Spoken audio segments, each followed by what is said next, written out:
YouTube, what's going on? What's going on?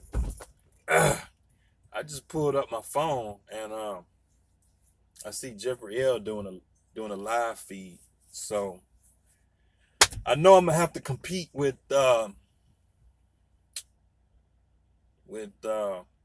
viewers. But it's all good. I need to make y'all a video. My bad. I was gonna make a video during Christmas, but I don't know. I was just taking it easy. And wanted to talk to y'all about running some of these loads during the holidays. I just been sitting back watching the boards, see if I can find something paying pretty good during the holidays. You know, it's kind of like mutual funds. You know, it's kind of like watching stocks. You know, or playing cards.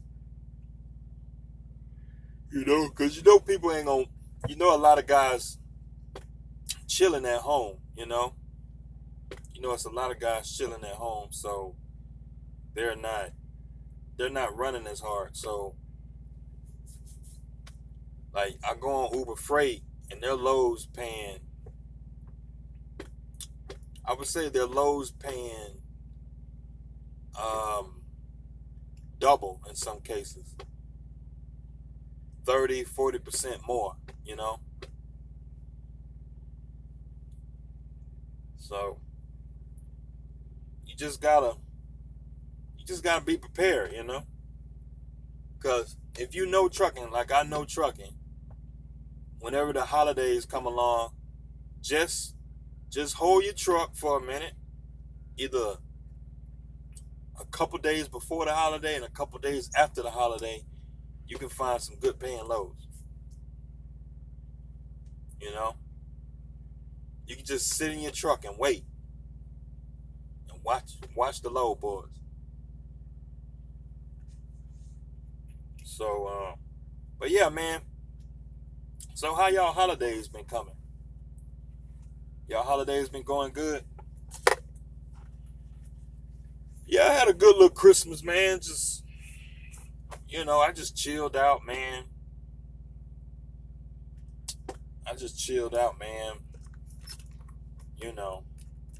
Nothing crazy.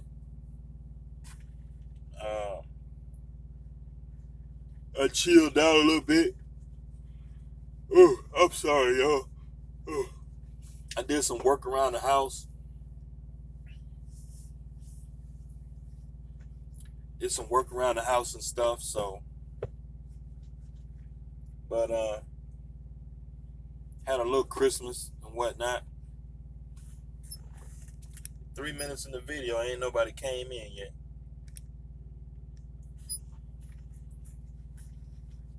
Full trucker. So what's going on with y'all? I'm just sitting up here. I got a 9 o'clock appointment, so I got an Hoover Freight load.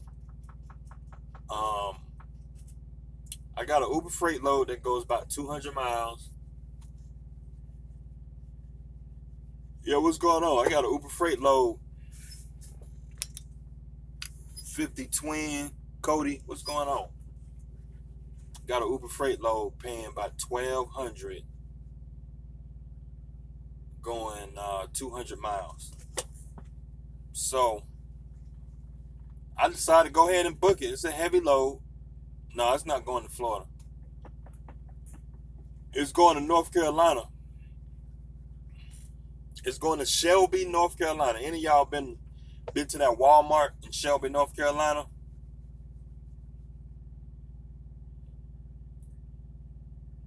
Yeah, it's that Walmart in Shelby, North Carolina. So, I see them loads coming out of this place all the time. On Hoover Freight board, loads coming out here all the time. it's a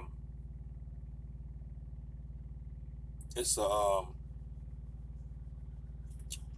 what's the name of the load? It's a Colgate. It's a Colgate load. Palm olive products. Colgate. I'm not sure if it's SC Johnson or whatnot, but palm olive Colgate products. So it be loads on the Hoover Freight board all the time, and I watch them because if you watch the board and you wait till like the loads get close to the appointment time, and if it's loads that nobody don't want to pull, I'll watch the load and see if the rate go up on it. If it go up to a rate that I want to pull for it, then I go ahead and book it. Like this load, like loads that usually come out of here pay $500 to $700 that come out of here. So, but I just happen to see this load, and this load here paying $1,200. So every blue moon, I'll catch a good paying load coming out of here. Now with Hoover Freight, I don't mind pulling it because I know Hoover Freight gonna pay me, and whatever the detention time that I accrue, I know I'm gonna get paid for it. And a lot of people don't like Hoover Freight, but as long as you got this app turned on, you good. You're gonna get paid. Because some of these brokers, they try to shiest you on your money and stuff. You know, I mean, most brokers out here good, but some of them, you know, they try to shiest you, you know. Let me see. 50 twin. Yeah, I'm on ELD, man. Everybody on ELD.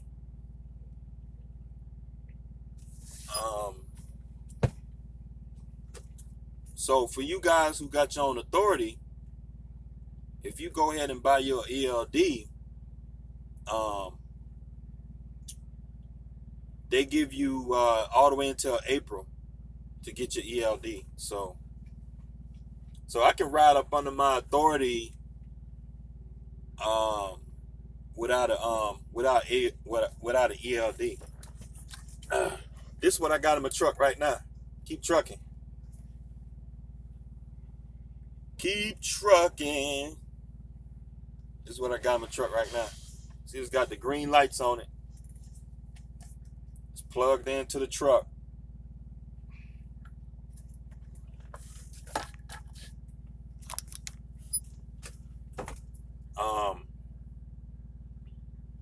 You know, and see here go the log book.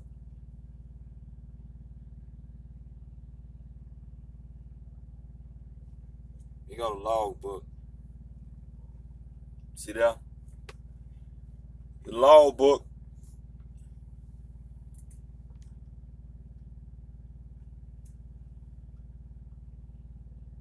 I gotta sign these logs.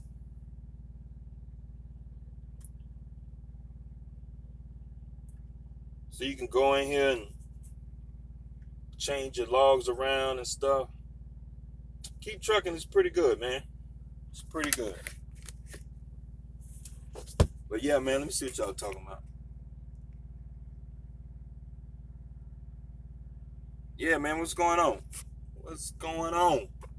How far can you drive on that without going in the drive? Once you drive, it depends on the company. Travel-Loco got it set up to where once you drive past 5 miles an hour, it'll kick in. But between you and me, I done found a way around that. So don't tell nobody. Shh. Don't tell nobody. So, but if you go faster than 5 miles an hour, it'll kick in. But when I start running under my own authority, if you plan on get your own authority, you can adjust the parameters of your ELD. Like on my own account, on my own authority, on my account,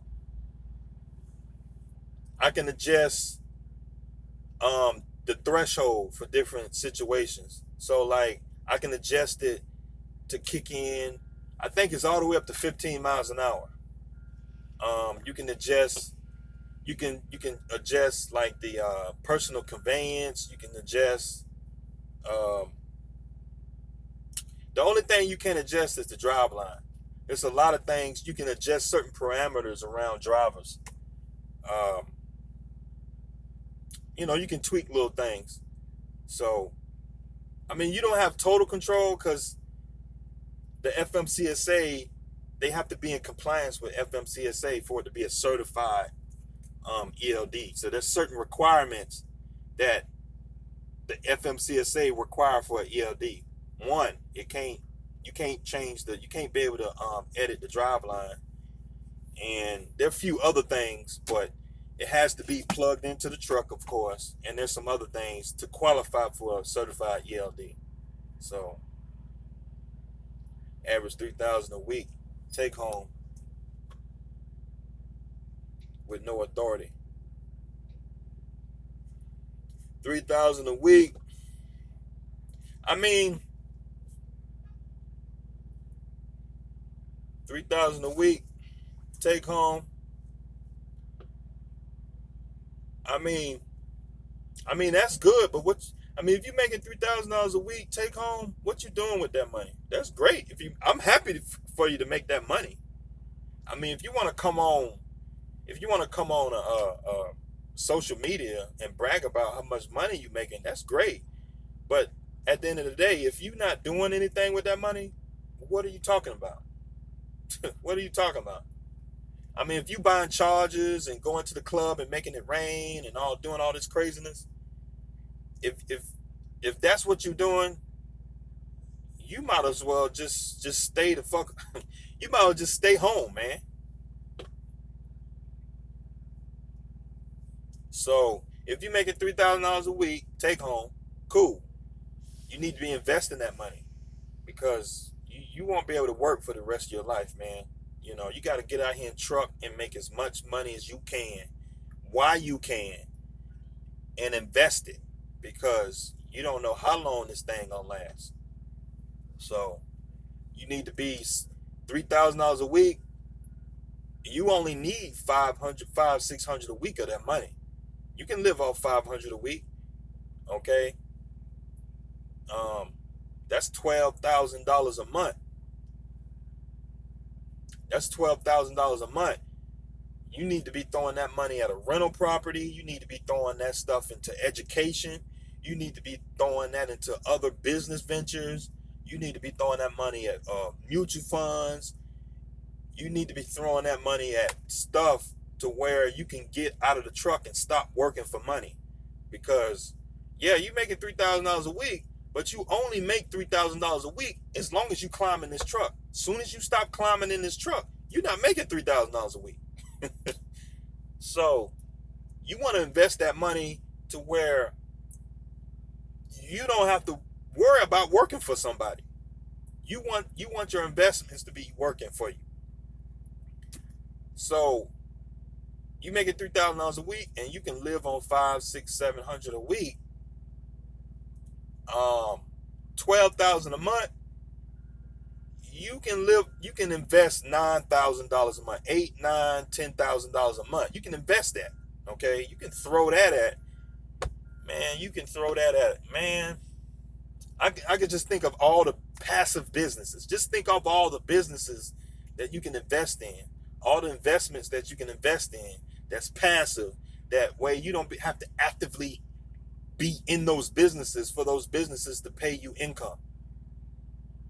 You can buy you a duplex. You can buy you a 4 or 5 unit.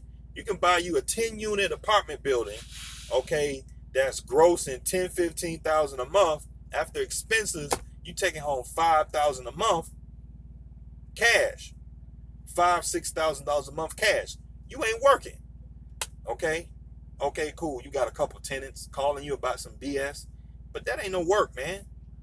You don't have to work 50, 60, 70 hours a week to go make some money. You don't have to do that no more. You can invest that money in getting your authority and paying cash for truck and trailers, okay? And hiring drivers to run them trucks. or you can invest money in getting an authority, or you can buy somebody's authority. You can buy established trucking company, okay? I mean, there are a lot of things you can do. Coming on here saying, oh, I make $3,000 a week is great, but when your ass turn 50 and you can't work no more, what are you doing it for? You just wasting your time. Y'all gonna have me preaching in here. I mean, whatever, anything. You can invest in a warehouse, drop shipping. You can go get your real estate license. You can, I mean, it's just a lot of things you can get your hands on, man.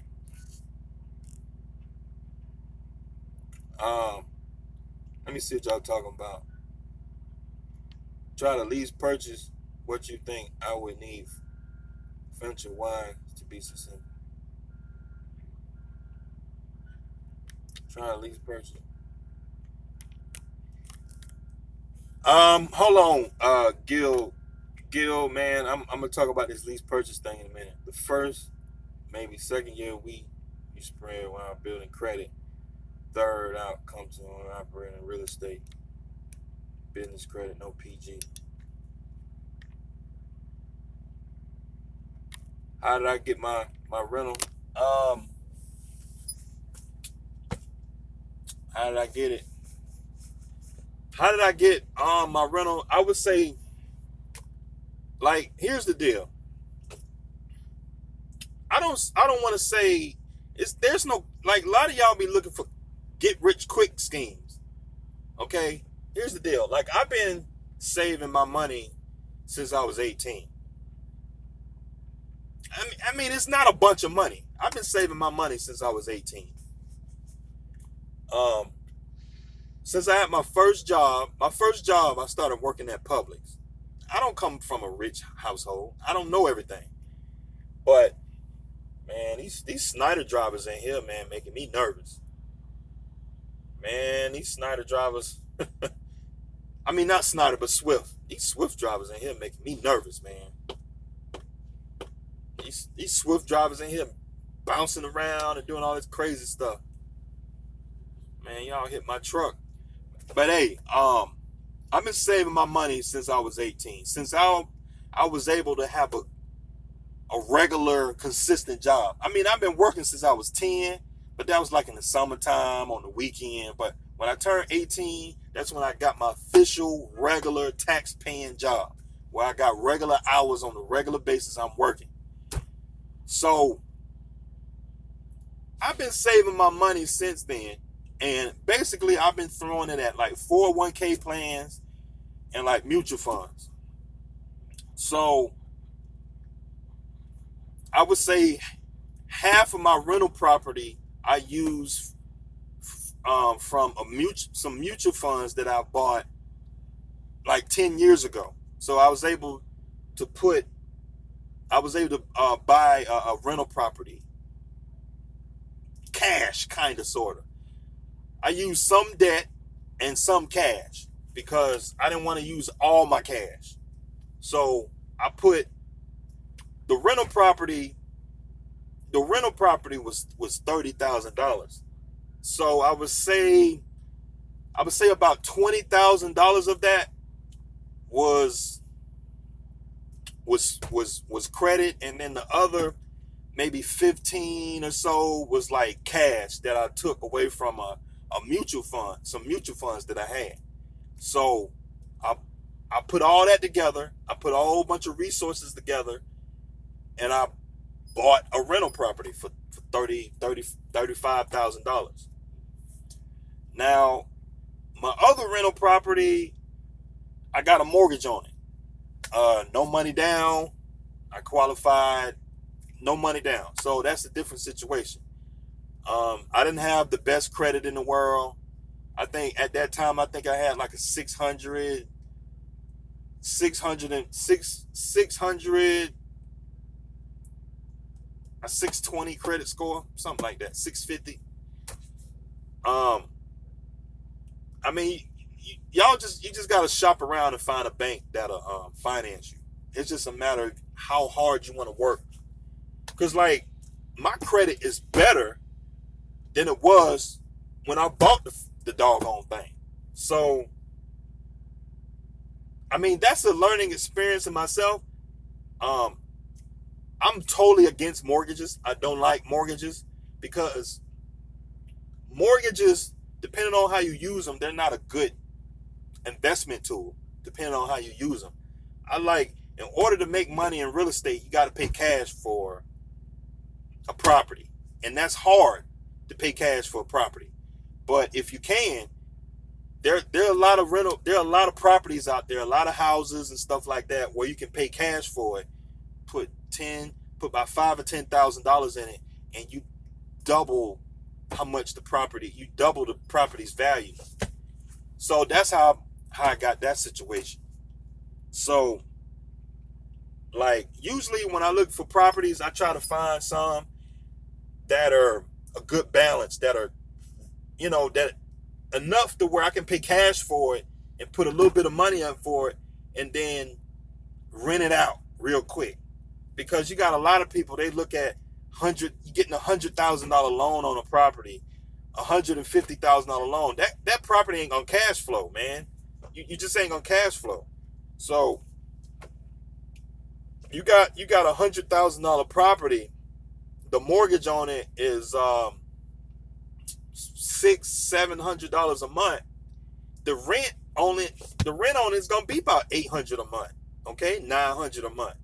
So you only have so much room for cash flow. Only so much room. Once you do expensive, you're in the negative. So you got to buy the property so low to where you got a lot of room for cash flow. And if you do have some debt on it, the debt got to be able to be paid off in a certain amount of time. So if you get a property that's $30,000 and you rent it out for $900 a month, you can pay that debt off in 3 years, not 30, not 10, not 20. When I look at a property, I like for it to cash flow. If I can't pay off the debt within 3 years, I don't mess with it, because that's just too much time to be caught up under some debt. And because it's moving so slow, because the debt on a real estate moves so slow. You only collecting $800-900 a month in rents. So the money, the income that's generated is moving so slow.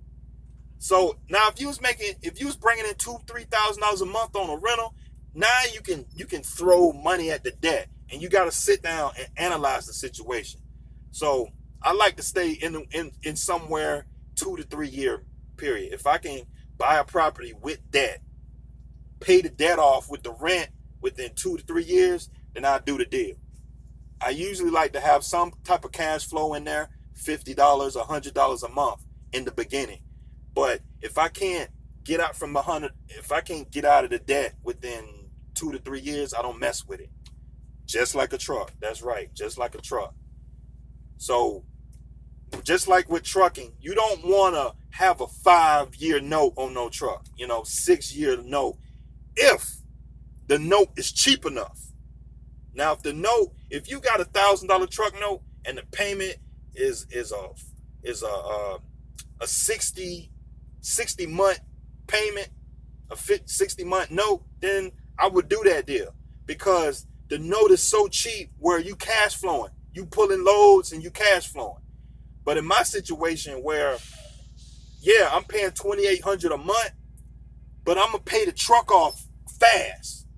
So you want to sit down and plan this thing to where you're gonna pay that truck off fast. So I try to get up from a bunner in about 2 years. That's in 2 to 3 years, 3 years max. And depend on the situation, because my trailer, I got a 5-year note on the trailer.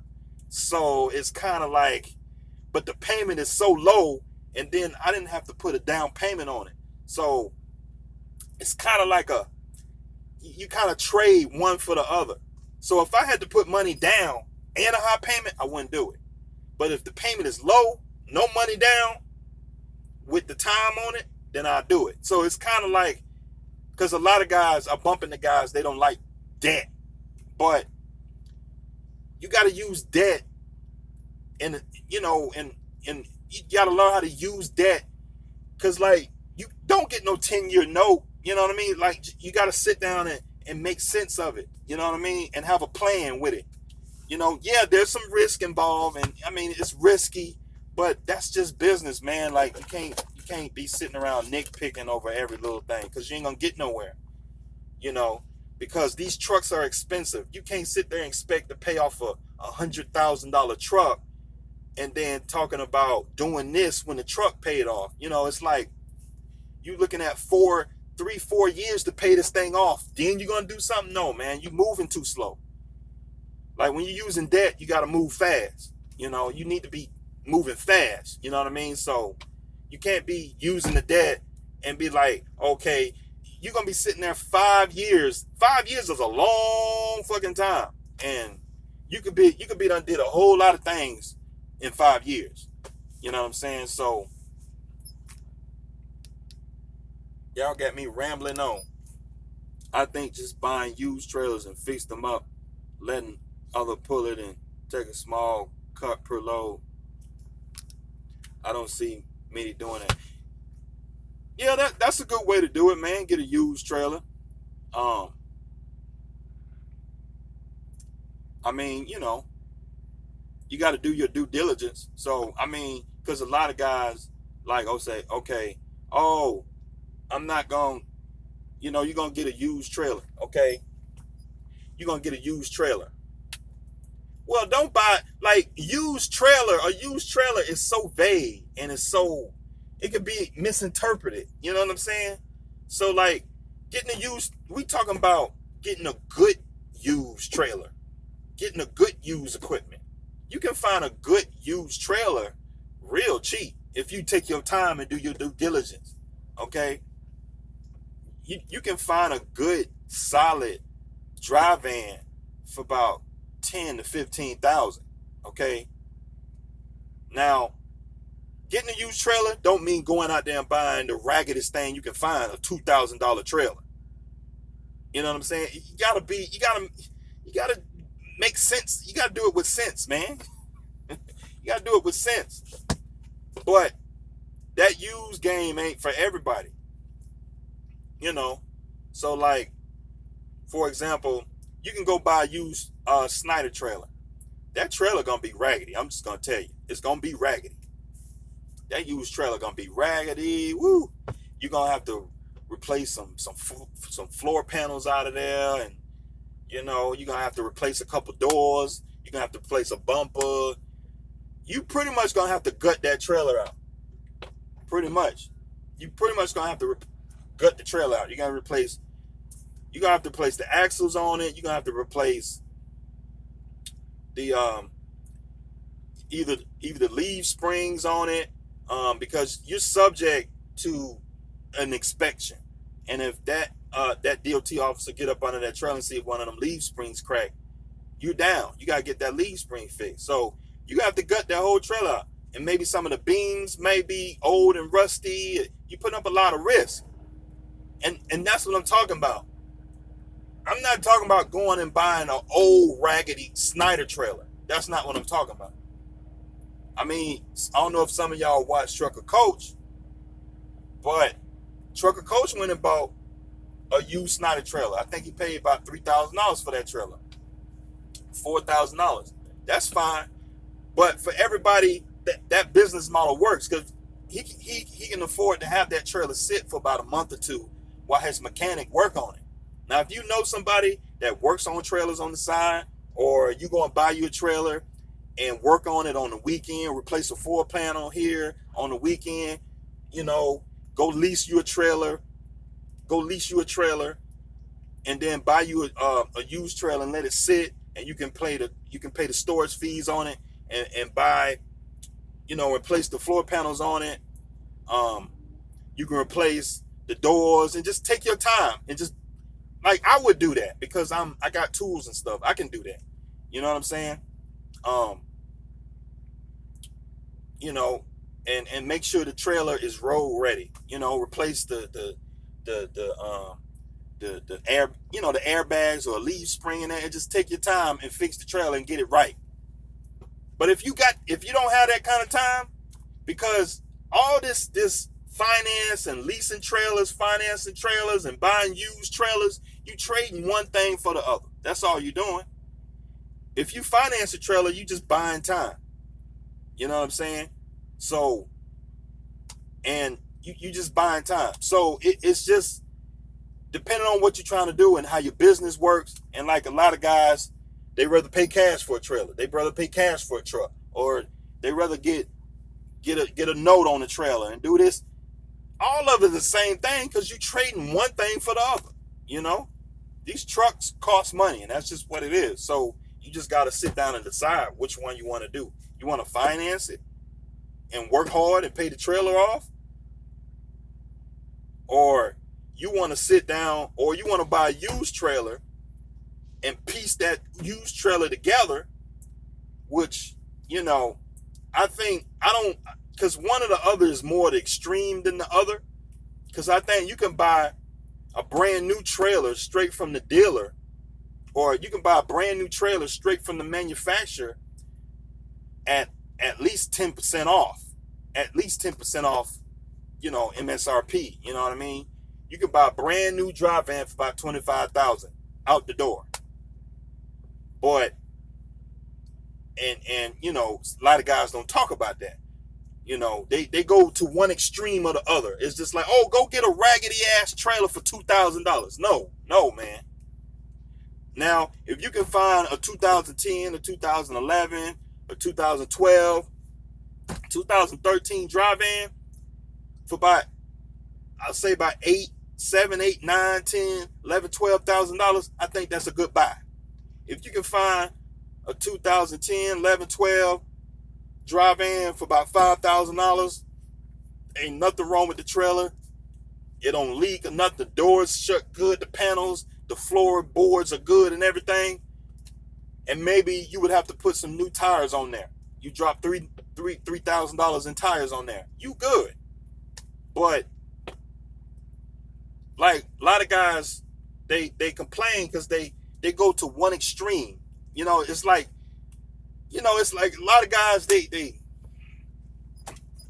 it's like, just settle down, calm down, and look at this thing like a business. Okay, just settle down and look at this thing like a business.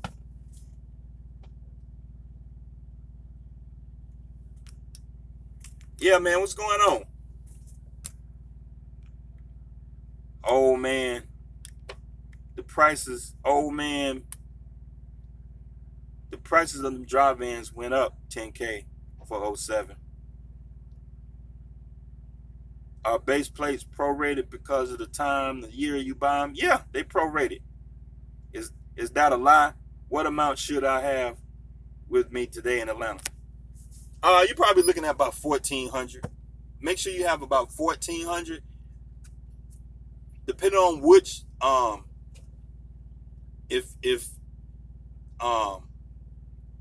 if you got a, if your business is in a legal entity, depending on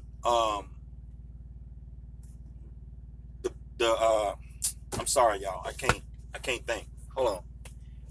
Depending on where your business lands in the year, like my business, my first letter of my business starts with a J. So my anniversary date for my plates is in May. So when I went and got my plates, I didn't have to pay for 3 months because I'm already 3 months into the fiscal year. So my plates was about $1,000. But they redid the IRP program. So when you go in on your anniversary, you're gonna have to report the miles that you ran through. You're gonna have to report the states that you ran through, and then they're gonna charge you the real rate, the actual rate through the states that you ran through. So if you just ran through 4 or 5 states, and when it's time to renew your plates, and you get your IFTA taxes and whatnot, you just report those states that you actually ran through. so you don't pay more, or you get a refund and whatnot, so you don't pay what you don't use or whatnot. So that's how the base plates work. So you want to keep up with your IFTA taxes.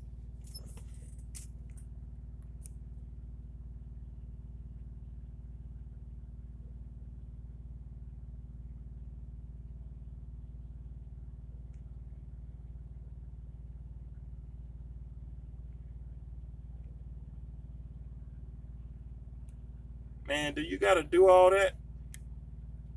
I'm watching this guy back up over here. Damn, all that you doing. I'm going to buy a used Snyder truck, $35,000 in Charlotte, 2 months. Yeah, man, that's a good deal. You can get an unsecured loan from your credit union or your bank and buy that truck. That's a good deal, man.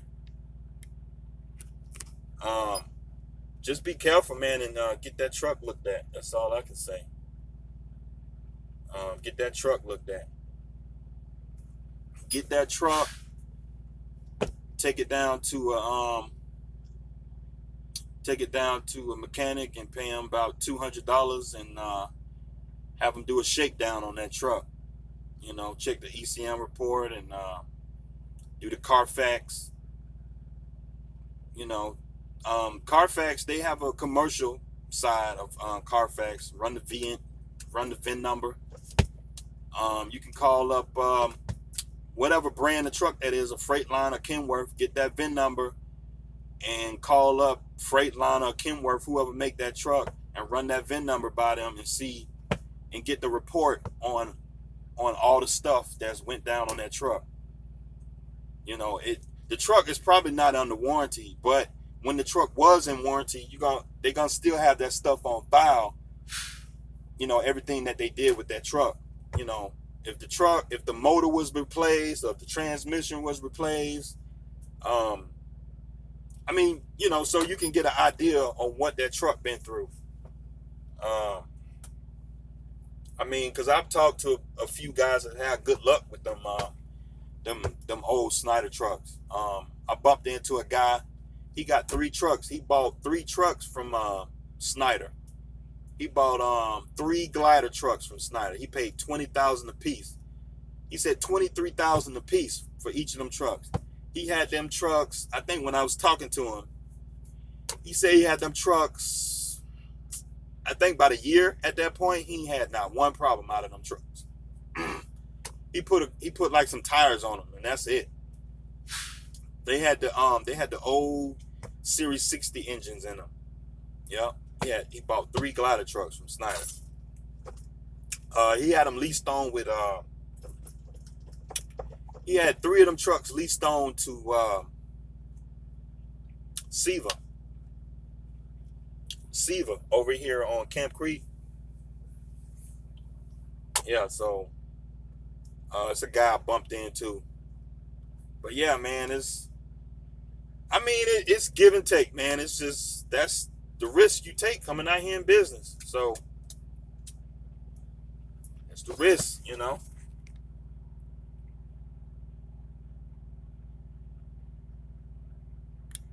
Business credit, yeah. Business credit is not everything, because if you're not good with managing money, business credit can hurt you, because a lot of people, they're not used to dealing with a lot of money at one time. You got a lot of people, when they see a bunch of money, they just don't know how to manage it.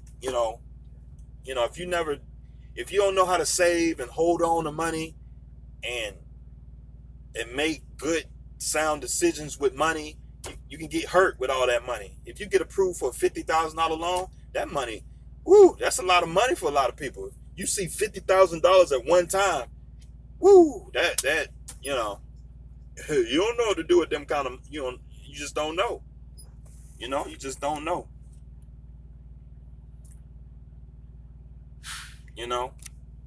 Building business credit without a personal guarantee, that's a lot of work, man. That's a lot of work. That takes time. That takes time. Like this trailer I got it through business credit, but I had to put a bet. I got my trailer with business credit, and but I had to give a personal guarantee. I got 2 lines of working capital loans out on my business. I had to give a personal guarantee on them. I mean, I don't need the money. I just took the loan out and pay it back. You know what I'm saying? So that way it shows that my business borrowed some money and I'm paying it back. It's just a game that you play with these banks. I'm just playing with the system. You know, you borrow some money, you know, and I pay a little bit back. I pay a little bit back over time. So that way it shows that my business has a large loan and I'm paying it back. And that's just the game you want to play. So that way, so each time I'm working up, you know, I'm working up. I work up to 10,000. Once I get the $10,000 loan, pay that off in 6 months. Okay, then after 6 months, I turn around and apply for a $30,000 loan. Pay that loan off in about 6 months to a year. Then turn around and borrow $50,000, $60,000 or $70,000 and pay that off. Now, I don't need the money, but it shows and reflects on your business credit that you actively borrowing money and paying it off. That looks good. That looks good on your profile. For the first time ever, I saw you live streaming. I felt so happy to get to see your face and communicate with you. I suggest you keep streaming. Show this man some support. He earns it. Oh, man. Sammy Kennedy, man, I appreciate that, man. I appreciate you watching my videos. I'm going to buy you. Okay, I love you. Yeah, man, I appreciate that, man. I appreciate all that. Base plates. Okay, pricing. I want to set up a trucking business as passive income on full-time. Should I look for a business partner in trucking, a mentor in trucking first? Yeah, I would do that, man, because you don't know anything about trucking. So you don't know anything about trucking. So I would try to find a business partner to team up with. I mean, I don't like business partnerships, but at the same time, if you're really trying to grow a business and you really want to grow the business, you need to be comfortable with dealing with a group of people. You need to have a team where everybody that comes to the meeting and everybody that comes to the table is like-minded, and we are after the same goal and we have the same agenda. If one person is going over this way trying to do something and another person going over that way, another person going that way, it's all going to crumble because everybody's got their own agenda. So when you going out here trying to find a business partner, take your time and do your due diligence. Don't get in a hurry, because folks just got dollar signs in their face. They just looking at these dollar signs. They're not thinking clearly. It's like people who win the lotto or something, you know? And like, I like to deal with people who got a good sense of finances, who got a good sense of integrity. The integrity that I mean is like, okay, if I loaned you $5,000 and you tell me you're going to give it back to me in 6 months, I need you to give it back to me in 6 months. And I sit back and watch and wait and see what they're going to do. You know, like if you trying to go into business with somebody,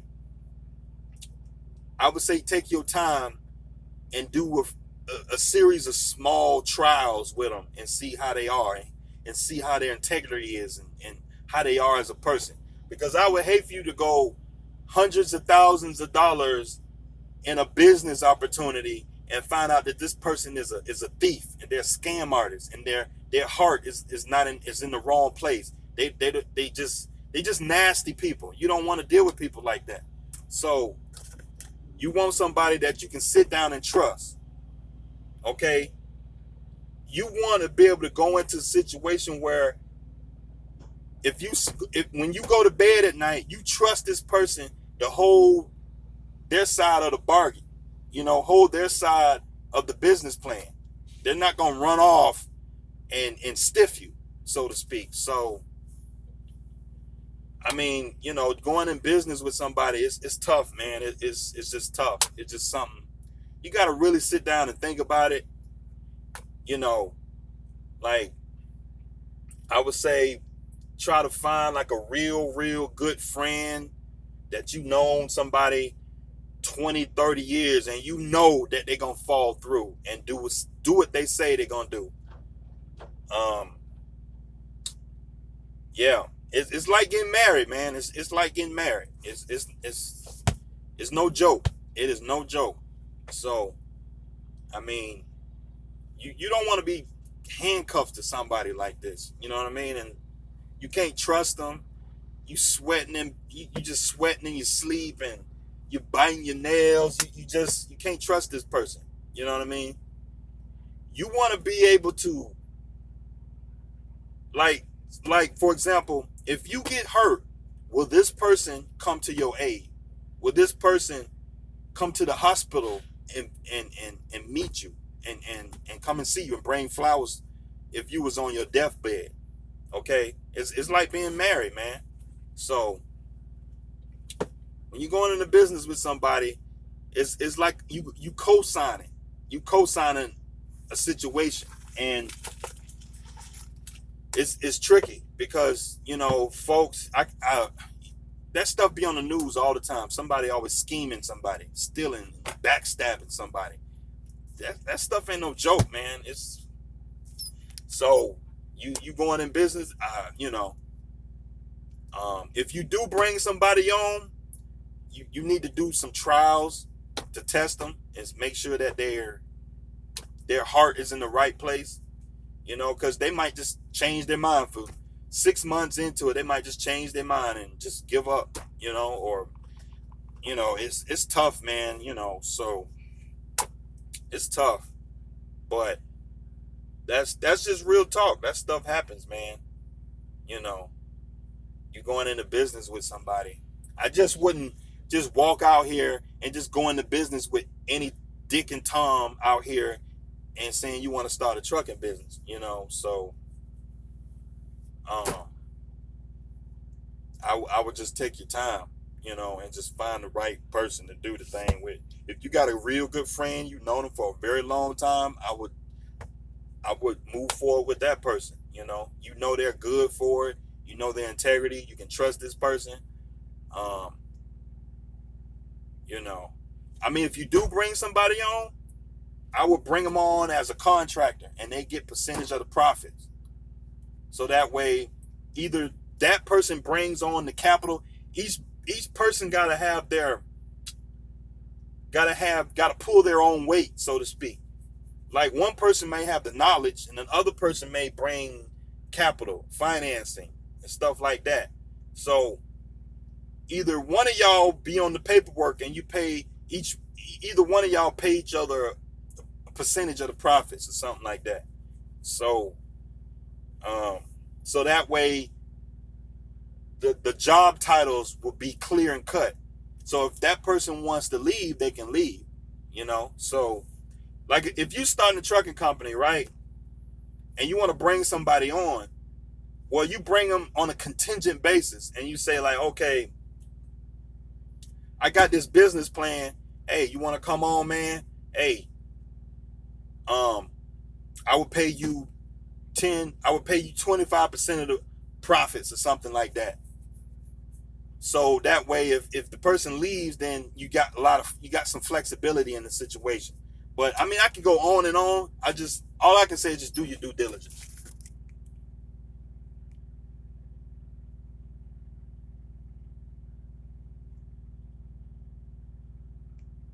Yeah, man, I just be trying to help y'all, man. Trying to help y'all.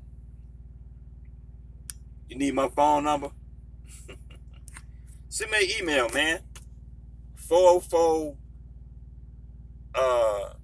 what's my email?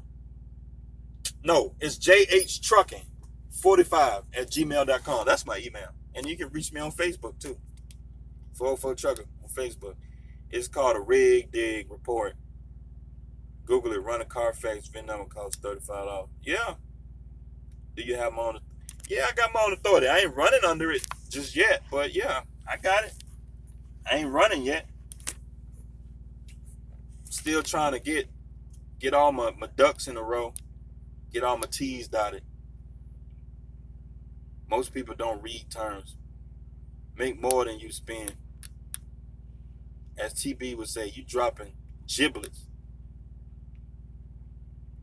Yeah, man, it's a lot. I mean, a lot of this stuff just came from just me reading, you know? Like, I'm not a book nerd, but I've been in this business 10 years, 11 years, almost 12 years, 11, 12 years. And, like, throughout that whole time, I've had access to, like, audiobooks. Okay? I mean, I got these things right here, right? They headphones. And sometimes I'll hook my phone up or my tablet to the truck auxiliary port, and I'll play a YouTube video about public speaking, play a YouTube video about taxes, play a YouTube video about communication skills, play a YouTube video about negotiating, play a YouTube video about all kind of things that you can learn going down the road. You know what I'm saying? So it's almost 9 o'clock, man. I gotta go in here and check in. But yeah, man, it's when, you know, I had XM radio, man. It's a lot of things. It's a lot of, like, I'm a knowledge junkie. So I would just find audiobooks on business, taxes. I mean, anything, you know, Think and Grow Rich.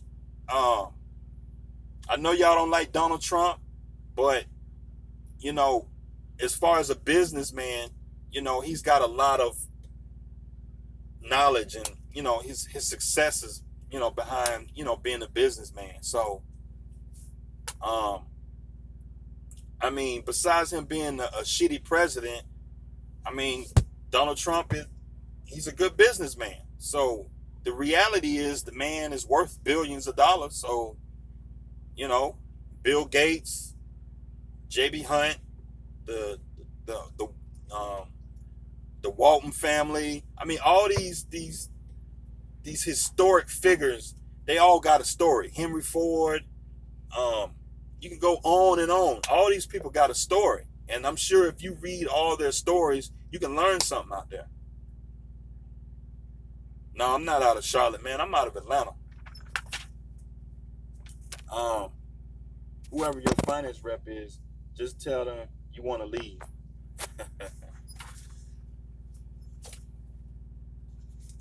Already left, man. But hey, man, I got to go in here and check in, man. Hey, I appreciate y'all watching my videos, man. I'll see y'all next time.